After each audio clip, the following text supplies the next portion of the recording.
Good morning and welcome to Pursat, Cambodia. It's about 8 o'clock in the morning. I found the bicycle again, paid for it, and now I'm on the road. I'm actually hunting for breakfast. I'm so hungry. I passed a couple places because it doesn't look clean. That's a big problem here in Cambodia. It might be, but to my eyes it looks scary. So anyway, I'm going to find breakfast and then go on a journey near the river. Well, 15 minutes into this whole thing, I have officially made it to the countryside, sort of. There's no buildings and no food. I did not stop for breakfast. In fact, I haven't even had a drink of water since I woke up at 6 o'clock, and it is now about 8:30. The struggle is real. Trying to find clean food sometimes is difficult. You look at places and it's scary. I'm sure there's better restaurants, but it's difficult to just find them. You kind of walk or ride a bicycle until you find a place to eat, and that's okay. Sit down, but there's not very many of them. It's kind of like street food everywhere. And I like street food. I love the taste of street food. However, as you watch them prepare it, it makes you not want to eat the food. So, yeah. Here's the river that I was going to bike next to all day, but I think I must turn around because I'm not going to last that long. I don't want to last that long. I've did it before where you don't eat all day and then you finally eat once. So I'm gonna check Google. If there's more buildings up there, I'll continue. If not, I will go back. So I made it back, but I swear I'm going to die of starvation out here. It's just nothing. I could go to a convenience store, which is I've only seen one, and buy like packaged foods, but that's like the last resort. I broke down and went back to the same place as I went last night, ordered the exact same thing, and the soup is actually better this time. Last time the soup, I didn't eat it. It was terrible, horrible. Riding a bicycle through the countryside of Asia, it's cool. I think it's my new passion. It's so open, you feel so free. There's no deadlines, there's no important things that I have to attend to. I have no destination, no goal. It's just explore and see the different everything. Like the different way of life, hello. Different way of life that people have. I don't know how to explain it. So to some of you who are watching, you're thinking, my God, what are you doing? It looks like the most boring thing in the world. But to me, it's enlightening. It gives you different perspectives on people, life, culture. It's just a totally different experience altogether. I don't know how to explain my feeling. I almost ran over a dog next to her baby puppies. I didn't almost run her over, but she was fairly close, and she was a bit protective, I think. It scared me half to death. So I found the second river that I was going to bicycle across, but I don't think there's much water in this one. So definitely no swimming here. Well, this is unforeseen. My seat started to bend backwards, like literally. And it's not the bolt, it's the metal. It's actually the whole piece of metal is bending backwards. So awesome. That means for the next 10 miles, I have to stand up. And then I'll probably have to pay for a seat, which who knows where to find. So great. Well, that throws a wrench into the gears of the whole day. It's only 10 o'clock. I'm so far away from town in an area where everybody's staring at me. Apparently a school just let out and everybody's like surrounding me, in front of me and behind me. I don't think anybody speaks English. You can say hello, but they kind of look at you like they don't know what that means. They stare. A lot of them stare, which is okay. And it's, what do I say? Expected, I suppose. Yeah, but for the first time, I guess I've been to rural areas around Cambodia. I've been to tourist areas around Cambodia, and not too many people really care that you're even in their domain because they're so used to seeing tourists, I think. But when you come way out here, it's a different feeling. They're still shy. Either they don't speak English or they're just shy and they don't want to talk. But for the most part, many of them just openly stare. And then when you look at them, they try to shy away and look the other way. That's funny. So I kind of hoped this wouldn't happen. I'm out in the middle of nowhere. The road splits. This has happened a couple times now. But this time I have no signal. I do, but it's weak and it doesn't want to tell me where I'm at on the GPS. So the problem is if I go far that way, over there, I could go a very long time before I realize it was the wrong way. Same thing, if I go this way, I could go a very long time without realizing I'm going the wrong way. So that's the problem. And I'm out in the middle of nowhere. According to the GPS, it's like going in and out, and it's saying that I'm very far off course, like I took a wrong trail somewhere, which is exciting. So yeah, there's that. This is turning into be more of an adventure than I guess I thought it would be.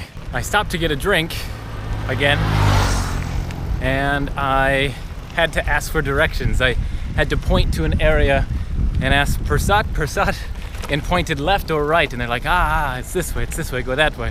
But yeah, I was completely lost. My phone was not connecting properly, so I literally had no idea which way to go.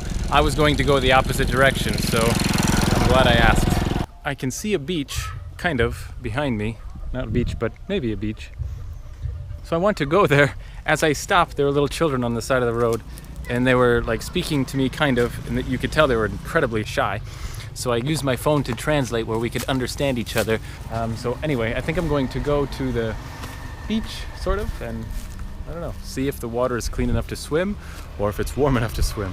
So I actually went for a while, but there's no access to that beach. I'm sure there is, but you must cut through someone's house, kind of. These the trails next to people's houses, and I totally feel like it's trespassing, and so I don't really want to do that. Maybe I'll go back to that previous location, because there was a little entry point, but it felt like I was trespassing on someone else's property. It's the weirdest thing. I've talked to people in Asia about this, not only here, but in Vietnam. And it's not trespassing. When you walk down the trail, nobody thinks that you're trespassing into their property. So, I don't know, but this deep-rooted feeling in my mind is that I'm trespassing, so I don't. So I think I'm in front of the beach where I want to go swimming. Not really a beach, but like a sandbar, I guess. And I pull over to look at the map, and I have these guys trying to help me. But it's the weirdest thing. When I translate it into my phone and play it out loud, because I'm guessing they cannot read, nobody really responds. They just look at me like I'm crazy. And I confirmed with someone else over there that they speak Khmer, so I don't know. Nobody understands me. I'm still trying to figure out where to swim. I know it's over there, but this whole interaction between everybody is kind of fun. My Wi-Fi keeps going in and out, in and out. I'm right on the edge of 3G and 4G, so the translation is sometimes crazy. But I don't know, I want to go swimming, but it doesn't look like it's going to happen. But I have half of the neighborhood here helping me.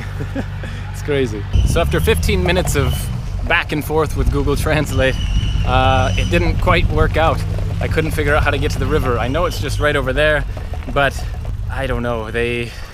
I don't know how to explain. When they would speak back into my phone to translate, it would translate into some of the weirdest things, like the word goddess or kingdom, and it was like they understood, but the translation back was crazy, and their body language suggested that, I don't know, they were more interested in the bicycle than they were helping me find water. So anyway, I'm going to keep hunting. So I guess I'm back to the original. Oh my God, don't hurt it. There's a lizard. I'm back to the original area, and I guess they're not so shy anymore. Maybe the first round they're terribly shy, second round not so much. They're actually trying to help me get to the river now, so maybe it's too dirty and I don't want to go swimming. I can't get down with this camera in my hand. I'll meet you at the river. Last time I got close to the river, you remember, I went up to my knees in mud. But, oh wow, yeah, that's really warm. Now, the question is if it's dirty or not. The children are not swimming, so does that mean that it's terribly dirty and you should not swim? So now I must translate to figure out if it's okay or not okay. Hopefully it's okay. I would love to go swimming, or in this cool boat. So basically the Wi-Fi died, so now I have no signal, can't translate, don't know if the water's safe. I asked them if it's safe, if it's clean, and they said yes, but they don't often swim, because I asked that, and I asked why, and that's when the Wi-Fi died. So I have no idea if there's a reason, like things are going to eat me. They repeat what I say sometimes. I don't know, I think I'm just gonna go in. This is crazy. I was going to go into the water. I took off my shirt, and the second I did that, they all said, no, no, no. And I took out my phone again to try to see if it would translate. Finally it did. And they translated into, it's dangerous. I said, why? Fear of crocodiles. Holy balls, that's terrifying. Sure glad the Wi-Fi kicked in just at the right time. Well, that was pretty much unsuccessful. However, I'm kind of glad that I bumped into these small children because maybe I would be in the stomach of a crocodile right now. Even as I approached the water to touch the water, they were hesitant and they were trying to warn me and they're like, no, crocodile, crocodile.